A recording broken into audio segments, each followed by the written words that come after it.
Todos os povos são unânimes em louvar Santa Inês, porque vencendo a fraqueza da idade e o tirano, coroou a virgindade com a morte do martírio. São Jerônimo. Santa Inês nos surpreende com um imenso contraste entre, de um lado, a fragilidade física do seu corpo de apenas 13 anos de idade, tão franzino e de membros tão pequenos que não havia algemas estreitas o suficiente para prendê-la, e de outro, a sua gigante fortaleza interior, que é a grande virtude dos mártires, que enfrentam a morte e a crueldade por amor incondicional a Cristo. Inês era uma belíssima moça de linhagem nobre. Conta-se até que ela descendia da poderosa família Cláudia, que era uma das casas patrícias mais honradas da Roma Antiga. Ela é também uma das 7 mulheres mencionadas diariamente na oração eucarística da missa, junto com Santa Águeda, Santa Luzia, Santa Felicidade, Santa Perpétua, Santa Cecília e Santa Anastácia. A sua infância foi marcada pela primorosa educação que ela recebeu sobre os princípios da fé cristã. Ela cresceu virtuosa e decidiu desde cedo consagrar sua pureza unicamente a Deus. Mas uma decisão dessa estatura e importância tem um elevado preço, e não seria nada fácil para Inês manter sua palavra e seu propósito.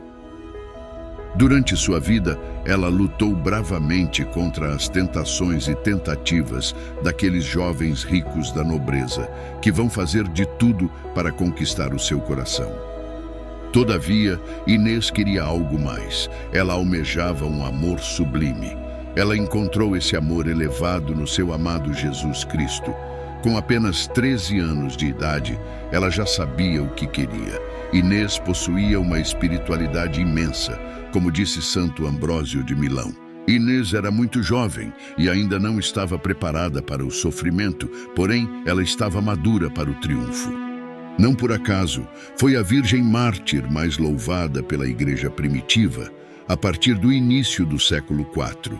E sua memória sagrada foi preservada pela Igreja como um poderoso testemunho. Nessa época, já encontramos registros fidedignos, onde Inês era louvada tanto pelos padres da Igreja como pelos poetas cristãos. E todos eles exaltam o heroísmo e a virtude dessa santa menina, que foi torturada e morta por causa de sua fé. Do ponto de vista cronológico, vemos que Inês era apenas uma criança, prestes a entrar na adolescência. Porém, vemos nela um espírito muito maduro. Seu corpo era jovem, é verdade, mas sua alma era muito antiga. Ela tinha um dos rostos mais belos de seu tempo, mas a sua verdadeira beleza tinha origem na sua virtude e na sua fé. Sua beleza era tanta que o filho do prefeito de Roma, que se chamava Fúlvio, se apaixonou perdidamente por Inês. Ele propôs casamento com a jovem, mas ela recusou. Ele então ofereceu os muitos presentes que conseguiu, inclusive as melhores joias da época, para que assim a menina mudasse de ideia. Porém, Inês recusou novamente. Ela disse ao rapaz que o seu amado era um digníssimo esposo que possuía as 6 qualidades que toda esposa exige, que eram as qualidades da nobreza de raça, beleza deslumbrante, abundância de riquezas, coragem, força e, finalmente, a qualidade do amor verdadeiro. Inês explicou que seu amado era mais nobre que os mais nobres de Roma e que ele era filho de uma virgem e que foi concebido sem a ajuda de outro homem. Ele tem anjos como servidores, disse Inês, e a sua beleza é admirada pelo sol e pela lua. Seu tesouro é inesgotável, suas riquezas nunca diminuem e nem é corroída pela traça ou pela inflação. Com seu toque ele fortalece os enfermos e sua palavra ressuscita até os mortos. Quando eu o amo, disse Inês, aumenta minha castidade. Quando eu me aproximo dele, eu sou mais pura, e quando eu o abraço, eu sou mais virgem do que nunca. Fúlvio ficou enlouquecido, adoeceu de amor e passou a viver uma tristeza profunda. Seu pai, preocupado com o estado de saúde do filho, mandou um recado a Inês para que ela mudasse de opinião. Mas Inês respondeu que não iria violar a aliança que ela fez com o amado do seu coração. E quem era esse homem? Quis saber então o prefeito. Nesse momento, alguém sussurrou no ouvido do prefeito, dizendo que o esposo amado, a quem Inês se referia, era Jesus Cristo. Então o prefeito soube que Inês era cristã e tentou dissuadir a menina de sua fé. No início, ele usou doces palavras, palavras de sedução, mas depois ele viu que isso não funcionaria e passou a se utilizar de muitas ameaças. Já que Inês era uma nobre virgem, o prefeito quis que ela prestasse culto à deusa Vesta. Dentro da mitologia romana, Vesta é quem personificava o fogo sagrado. Ela era a mais adorada entre os deuses do Olimpo. Não sacrificarei para seus deuses, e não serei maculada pelas ações infames de quem quer que seja, porque eu tenho como guardião do meu corpo um anjo do Senhor, respondeu Inês ao prefeito. O prefeito tinha ali então diante de si, e ao seu dispor, vários instrumentos de tortura que eram capazes de fazer tremer até mesmo o homem mais forte de Roma. Os carrascos mostraram então esses instrumentos a Inês. Ela olhou para isso tudo com indiferença. A verdade é que ela não tinha medo da morte. A menina foi então arrastada com brutalidade ao lugar onde se achavam imagens de deuses, e ali ela foi intimada a queimar incenso. Porém, a donzela levantou as mãos puríssimas ao céu para fazer o sinal da cruz. O prefeito então, no auge de seu furor, percebeu que não conseguiria convencer a menina a abandonar sua fé. Ele então deu ordens para que levassem a donzela a uma casa de prostituição, para que ali ela fosse despida e violada. Inês, confiante na providência divina, disse: Jesus Cristo está velando sobre a pureza de sua esposa e não permitirá que ninguém roube essa pureza. Cristo é o meu defensor e abrigo. Podem derramar o meu sangue se quiserem, porém não conseguirão profanar o meu corpo, que é consagrado a Jesus Cristo. Chegando a uma praça próximo do prostíbulo, se depararam com uma enorme multidão de curiosos. Todos estavam ali para ver o suplício de Inês. A menina foi despida de suas roupas e, neste mesmo momento, um milagre deixou todos impressionados. Todos viram quando os cabelos de Inês começaram a crescer milagrosamente, a ponto de cobrir todo o seu corpo, como se fosse um vestido. Foi dessa forma que Deus preservou então a nudez de sua filha. Não satisfeitos, levaram Inês para a casa de prostituição, onde finalmente aconteceria o crime da violação.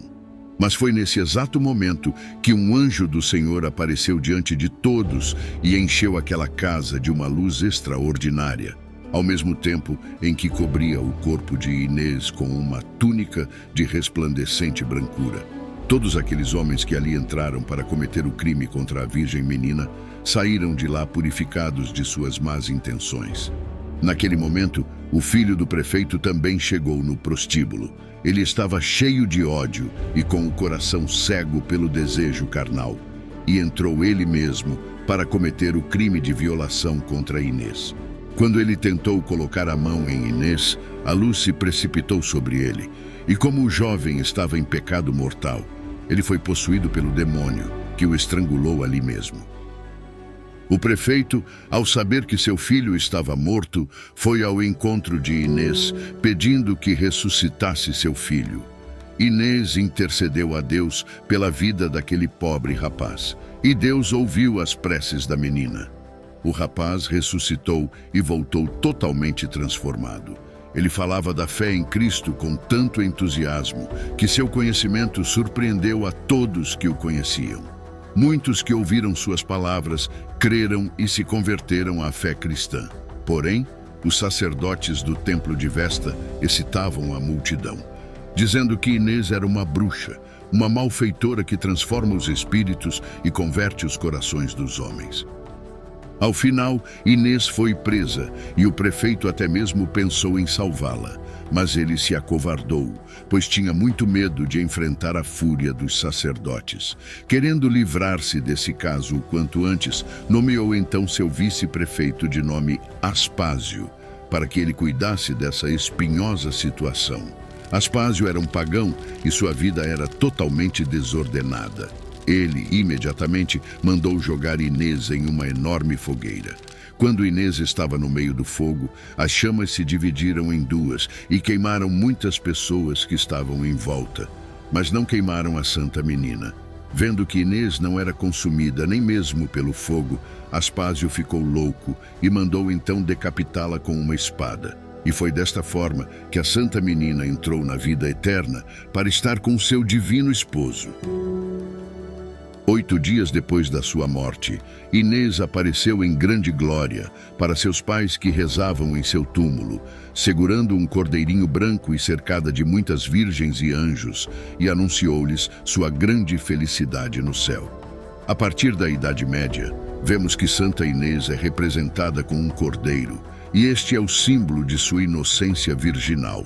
Santa Inês é a padroeira da castidade, dos jardineiros, dos noivos, das vítimas de violação e também de todas as virgens. E dessa forma, com a proteção divina como sua aliada, Santa Inês não apenas triunfou sobre a adversidade, mas sua pureza resplandece como uma estrela eterna, continuando a inspirar e aquecer os corações ao longo de todas as eras.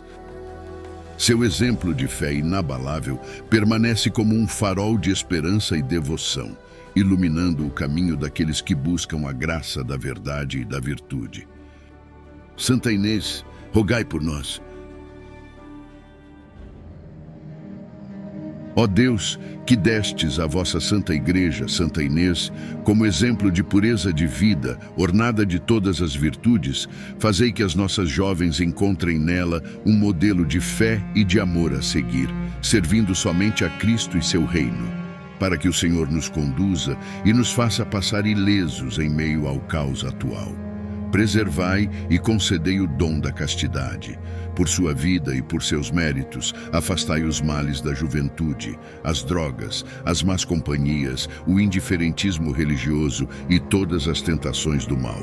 Que Santa Inês interceda a Deus por uma juventude sadia, alegre e animada pela vida, cheia de entusiasmo pelas coisas de Deus e de esperança de um mundo melhor. Que assim seja. Amém.